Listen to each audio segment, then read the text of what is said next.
Good day everyone and welcome back to Structure Deck Scrutiny, a series where I break down the structure decks in chronological order and see how good they were for players out of the box, and how they impacted the meta of the time in both the upgraded forms and in terms of the staples they provided. Basically, these decks claim to be able to bring players into competitive Yu-Gi-Oh! Right out of the box, and I aim to see how true this is. In our first episode we took a look at Dragon's Roar from 2005, and today we look at the other deck that came out at the same time, Zombie Madness. As many of you may recall from our first episode, I mentioned how Zombie Madness completely outshone Dragon's Roar in almost every aspect, and looking back at them both for this video, I still believe this. I still believe Zombie Madness was an overall better product than Roar, being both a better deck out of the box and a far stronger competitive option for its time once fully upgraded. So let's take a dive into Zombie Madness and see why it buries the dragons, pun totally intended. However, before we go any further, I feel it's important to mention that I do have a personal history with this deck. This was the first semi-competitive deck that I ever played, and I have a lot of fun memories associated with it. In fact, the upgraded version of this deck was also the first deck I ever won a locals with, so it does have a special place in my heart. However, I want to assure you all that I will be as unbiased as possible in my analysis and review of this deck. With that out of the way, let's begin. Now, right out of the gate, Zombie Madness had the edge on Dragon's Roar, as zombies as a card type were already far better supported compared to dragons at this point, and with structured decks at the time more focused on building themed decks out of existing cards than craving us meaningful new cards, that gave Madness a big boost overall. You see, zombie decks were already popular among competitive players at the time of this deck's release, and I'd seen several game-changing cards printed for the archetype, including Vampire Lord being one of the best non-monarch tribute monsters at the time, even having a format named after him. He was that warping. By comparison, dragons hadn't seen much competitive success since the very early days of the game with the first Blue Eyes decks, with the only dragon seeing meta relevance in this time being CED, a card already banned when Dragon's Roar came out, and Twin-Headed Behemoth, a card occasionally splashed into Monarch builds. And this problem was only exacerbated upon the release of Zombie Madness and Dragon's Roar. While both structure decks were decent first real decks for young players, and likely a damn sight better constructed than whatever they could make, I believe it's very hard to make any case for Zombie Madness not being the better of the two. So like before, let's begin by looking at the Zombie Madness deck straight out of the box, shall we? When it comes to strategy, Zombie Madness had a clear direction compared to Dragon's Roar. The deck revolved around summoning massive hard to kill zombies, like Vampire Lord, Ryokoki and Despair from the Dark. To facilitate this strategy, the deck had several key cards to help, including most prominently Pyramid Turtle, which would summon any zombie but Despair from the deck upon destruction, and Call of the Mummy, which allowed us to special summon zombies from our hand onto open fields, making it much easier to bring out our high level zombie monsters. Additionally, the deck had plenty of ways to protect our zombie monsters, including Book of Life throwing them back from the graveyard, and compulsory evacuation device to bounce threatening monsters back to the opponent's hand. Now, it wasn't a perfect strategy, as it was possible to brick with too many high monsters in the hand, or draw into the bad zombies commonly put into this deck for flavour reasons, but it was still far more coherent than Dragon's Roar ever was. As said, one of the standout cards not just in this deck, but any zombie deck of the era is Pyramid Turtle, and this deck makes a good first impression with a playset of it. Yeah, there was a time when structure decks weren't part scams, trying to make you spend trouble what the deck was actually worth, and actually included multiple copies of certain powerful cards. But modern deck structure deck design is something I'll rant about another day. A simple yet powerful effect. When this card is sent to the graveyard, you can summon any zombie with 2000 or less defense from the deck. Now, two things stand out about this effect. One, unlike every other searcher made around this time, Turtle searches a monster via how much defense it has instead of attack, and two, it searches any monster with 2000 defense as opposed to the 1500 attack like all attack searches. What does this mean? Oh, nothing much. Just that you can get almost any damn zombie in the game at this point. You see, for flavour reasons, most zombie monsters in Yu-Gi-Oh! Have very low defense to reference zombies' lack of higher brain function and their never-ending attacks. As such, 90+ of this type's best cards are all just one turtle away, making this being a 3 one of the best decisions of any structured deck ever created, giving us access to every monster in the deck other than Despair from the Dark and Vampire Genesis, two cards that, spoiler alert, we're likely going to be cutting upon upgrading this deck. In addition to our slow friend, another card seen in multiples in this deck is the Bearded Delinquent duo, Regenerating Mummy. Already a pretty powerful 800 attack beat stick, Regenerating Mummy was also good in this format because it dealt one of the best cards in Delinquent Duo. One of the most powerful cards in 2005, Duo discarded a card from your hand at random and then made you choose another card to pitch. So turning this +1 into a straight 1-for-1 that gives you advantage was pretty powerful. This card is often a staple in GOAT zombie decks, however it also sees some play in other aggro decks, including Chaos Aggro and Blindly Loyal Beatdown, as well as some Beast Down strategies. Next up, we also have 2 copies of one of the best zombies in the game at the time, Ryokoki. Not only is this the best 1 tribute beater zombies had at the time, with 2500 attack, but if he is bested in battle by a spellcaster or warrior, he immediately destroys them after the damage. Now, given the only monsters played at the time that could run this guy over in battle were DMOC and BLS, I think it's safe to say that no monsters at the time were getting out of a fight with this guy alive, making him the second best turtle target in the deck. The final monster seen in multiples in this deck is Despair from the Dark. However, don't rejoice too much as this is by far the weakest of the 3, and its extra slots would have been better with any other monster, particularly Vampire Lord, but we'll get to him in a second. This card has a similar effect to Regenerating Mummy, and that it can be special summoned from the graveyard as being discarded by an opponent's card. However, unlike Regenerating Mummy, it's a 2 tribute 200 attack beater, meaning that if it's not in your hand when the opponent duels you, it's the biggest definition of dead weight, as getting it out of your hand is not only difficult, but not worth the resources it would take, and as such this card is one of the first to be cut when we upgrade this deck.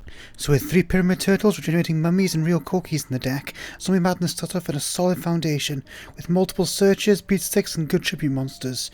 However, the question remains, can the deck maintain its momentum with the one-of cards included? Let's take a closer look at these cards and see how they help, shall we? First up, we have arguably the strongest card in Zombie Madness to kick us off, Vampire Lord. A 1 tribute zombie with 2000 attack, Vampire Lord is a former presence on the field, as he beats over all of our 4 monsters at the time other than Berserk Gorilla. However, what made Vampire Lord truly powerful is its 2 effects. Firstly, and most infamously, if it's destroyed by your opponent's card effect, you can summon this guy back to your field during the opponent's next standby phase. This makes the Lord incredibly difficult for your opponents to get rid of, as it essentially has protection from removal, meaning the opponent must either beat it in battle or banish it. In addition to its survival effect, Vampire Lord also has another powerful ability. Upon inflicting battle damage to your opponent, you can select 1 card type, monster, spell or trap, and send 1 card of that choice from your opponent's deck to the graveyard. Also known as a bleeding effect, this effect slowly whittles down your opponent's resources over time. This is especially powerful because you can target specific card types depending on your matchup. So for example, if you're against most beatdown strategies, you can defeat them with beat sticks, whereas if you're playing against something like Chaos that wants monsters in the graveyard, you can defeat them with other spell and trap resources. This is especially good if you name trap cards, as most decks don't have that many trap cards, meaning you're more likely to hit a good card like Mirror Force or Solemn Judgment. By the time of Zombie Madness's release in 2005, Vampire Lord was already a staple in many competitive decks, from zombies to beatdown, mostly to do with graveyard revival effect. And such, he was quite a pricey card to do his only printing at the time, being a secret rare in Dark Crisis, so this deck reprinting him was pretty good for budget players at the time. Next up we had Spirit Reaper, a card so good he has a format named after him, putting him in elite company with the likes of Dark Armed Dragon, CED and Scapegoat, and when you remember the environment he was in at the time, it's easy to see why. Firstly, this card cannot be destroyed by battle, but does die like Sean Bean if any card so much as looks in his direction, basically making him the opposite of Vampire Lord. Now this may not sound good, but trust me, it's much better than it seems. In the slower days of Yu-Gi-Oh! There were far fewer removal options, so there's a good chance this card could stick around and tank a few attacks before being used as tribute fodder. Also, even if the opponent did out this card, congratulations, you likely wasted a good piece of interaction on the weakest monster in my deck, essentially a glorified Karibo. Well done. In addition to being a nightmare to take out, Reaper has another ability that allows him to force the opponent to discard a card upon inflicting damage. Now, as powerful as this sounds, it's not the main reason this card is run, as it won't often be able to attack onto a clear board to get this effect, but if it does, that usually meant you wiped your opponent's field, and thus taking a resource away from them made it even harder for them to get back into the game. I said Despair was a card we cut up when upgrading. Well, replacing 2 of them with 2 more of this card was an excellent way to start making this deck more competitive back in the day. Now this is where the competitive one-of monsters stop, but the deck had a few others that, while not great at high level events, could definitely take a win at locals in 05 and 06. I speak from experience here. Dark Spirit is a 1 tribute spirit monster that has a dark hole on legs, that being a spirit also meant was hard to kill. Double COSTON was a 700 attack beater that could be a double tribute for a dark monster, and Master Kyonshi is a decent vanilla beat stick. Looking at the spells and traps, we actually have very little in terms of working with the theme, as most are just good staple cards, and thus will be talked about in the reprint section. But there are 2 cards I'd like to talk about here, Reload and Call of the Mummy, both of them in multiples, with 3 calls and 2 reloads. I mentioned that this deck's one main weakness was bricking on tribute monsters, so it's nice to see Konami give us ways to get around that, with Call letting us summon zombies for free from the hand, and Reload letting us mulligan away bad hands. Now I'd rather Konami not have cluttered the deck with so many tributes in the first place, but at least they made some effort here. Honestly, while there are some bad cards in this deck, like Soul Absorbing Bone Tower, the only card that I'd say is absolutely awful is ironically the boss of the deck, Vampire Genesis.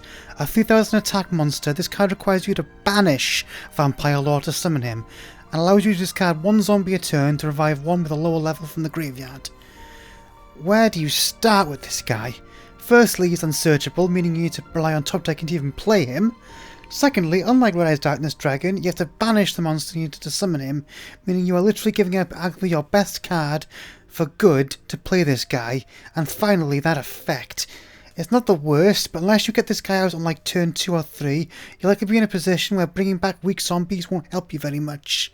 I made a comment on the first things to do when upgrading this deck, but the very first thing is to take this guy, throw him in the garbage, and get a second Vampire Lord pronto. So overall, straight out of the box, this is a very impressive deck for 2005. With multiple copies of zombie staples, near every good zombie included at least at one, and most spells and trap staples, this made an ideal entry for young duelists into higher level Yu-Gi-Oh! I can't give it full marks because of the brickiness and god-awful boss monster, but Zombie Madness definitely deserves an A right out of the box. Okay, so we've seen how this is one of the best early era structure decks right out of the box, but could this deck stand up to the top decks at the time if you took away the bad cards? Well, given that that upgraded deck was the very first video on this channel, what do you think? In all honesty, my GOAT guide on zombies is pretty much a guide to this deck's upgraded form, so I'll just provide the highlights here. Arguably the best non-chaos, non-GOAT deck in the original GOAT format, zombies were a force to be reckoned with in 2005, and ironically thanks to this deck, one of the cheapest top tier decks of their time. When upgrading this deck, we mostly have to maximise the zombie staples and remove the flavour only cards. So for our first upgrade we need to remove Vampire Genesis and replace him with a second Vampire Lord. As I said in the last section, Genesis is by far the weakest monster in this deck, costing way too much for what he does, while Vampire Lord is arguably the best card in the deck, offering a near unkillable boss monster that depletes your opponent's resources in a grindy format. Easy switch. Next up on the chopping block is Despair from the Dark. Like I said in the opening, this deck can brick on too many tribute monsters, so removing the weakest in the deck seems like a good way to improve it. As I said in its place, running more Reapers is a good shout, as not only will it control the opponent's hand, but it will also be good tribute fodder for the tributes we are keeping in the deck, like Lord and Ryokoki. As we're cutting down our tribute monsters, cards like Double COSTON and Cold Mummy can ironically be replaced by a non-zombie card in Giant Rat. I think I've made it clear how important Pyramid Turtle is to this deck, so playing essentially 3 more copies of this card is always a good idea. In addition to this, Giant Rat has got decent stats for the time, and can also be a decent defender.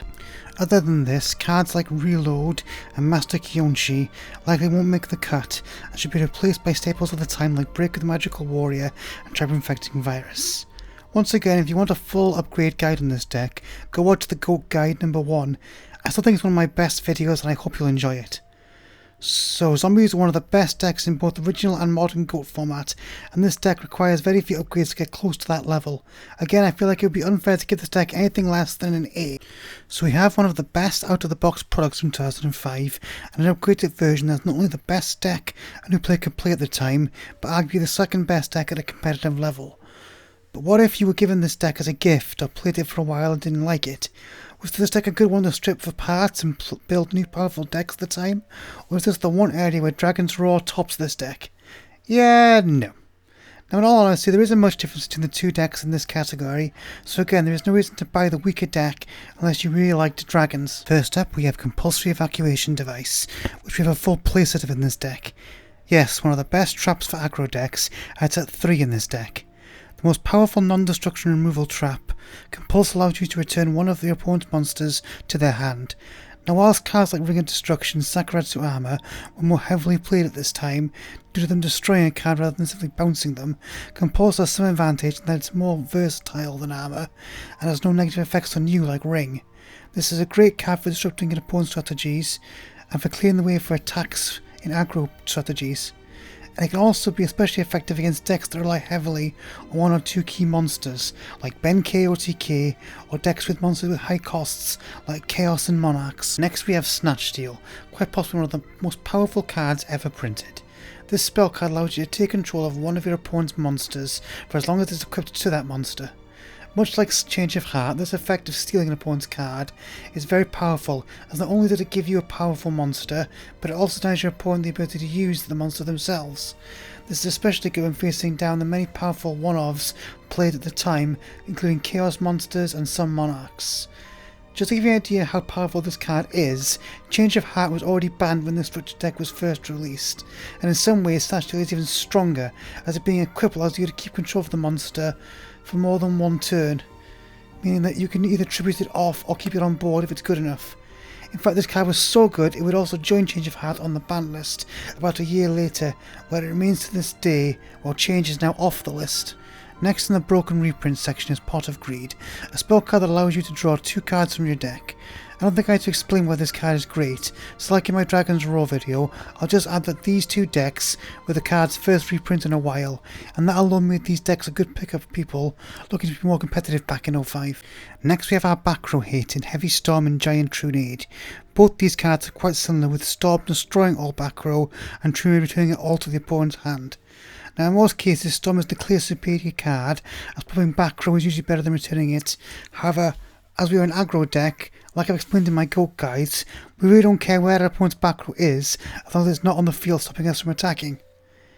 Adding on to the back row hate, we have Mystical Space Typhoon, a quick play spell card that allows you to destroy 1 spell trap card on the field. Again, this card is good in this aggro deck, as we want to clear field to attack as much as possible, and it being a quick play also gives us more flexibility during the opponent's turn for sniping just set back row cards. Up next we have Creature Swap, a spell card that allows you to swap control of one of your opponent's monsters with one of your own. Now like Snatch Steal, this card can be a great way to take control of a powerful monster that your opponent controls.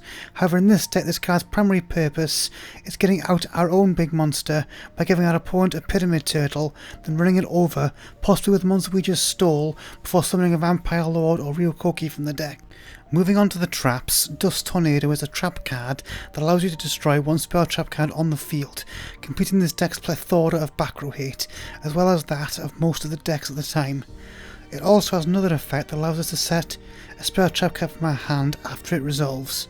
Now while this will rarely come up in this deck, it can be useful in some niche situations, such as holding a card in your hand to avoid a back row destroyer like MST, or if you think that monster your opponent set is a Morphing or Cyberjar. Finally, we have Torrential Tribute, a trap card that destroys all monsters on the field when a new monster is summoned. Again, I talked about this card to death in my GOAT videos, so I'll be quick here. With both Dark Hole and Regeki banned at the time, Tribute was by far the best board wipe, being a staple in every competitive deck other than pure combo like Exodia or Empty Jar, be it control or aggro. So far that it became easily available to players with these decks was a really good addition for budget players, similar to how evenly matched it was in the Trap Tricks decks this year. In conclusion, Zombie Madness was not only a solid deck list, but also had many excellent reprints for the time, giving players the freedom to explore other options, which helped bridge the gap for new players entering competitive Yu-Gi-Oh! With cards like Device, Snatch Steal and Pot of Greed, this deck was a must-have for any player looking to upgrade their collection in 2005. Sorry Dragon's Roar, you couldn't even beat Zombie Madness here. For its great reprints, I give this deck an A in this category. So to sum it up, the Zombie Madness structure deck was a resounding success in every aspect, and sadly beats out its Dragon counterpart in every way. It was a great deck right out of the box, was a solid beatdown strategy that was both simple and consistent with a few tweaks. It can become a top tier competitive deck. Additionally, it included some fantastic reprints of staple cards that were useful in many other decks at the time. This deck played a significant role in shaping the meta of Yu-Gi-Oh! During its time, and was an essential addition to any player's collection if you wanted to be competitive on a budget. With all its strengths and valuable reprints, Zombie Madness remains one of the best structured decks ever released, and in my opinion, the best of the first 10 or so decks. Before finishing, I'd like to just add that Madness also set a trend for early structured decks that's a bit odd. For a while, it was not uncommon for 2 decks to be released simultaneously, with one being much better than the other. This began here and will continue for the next 8 structured decks more or less, so that will be interesting to talk about in the future videos. Thanks everyone for watching this one. I hope you guys enjoyed it. because next time the quality takes a Michizui level drop with Blades of Destruction. Oh joy. See you guys soon.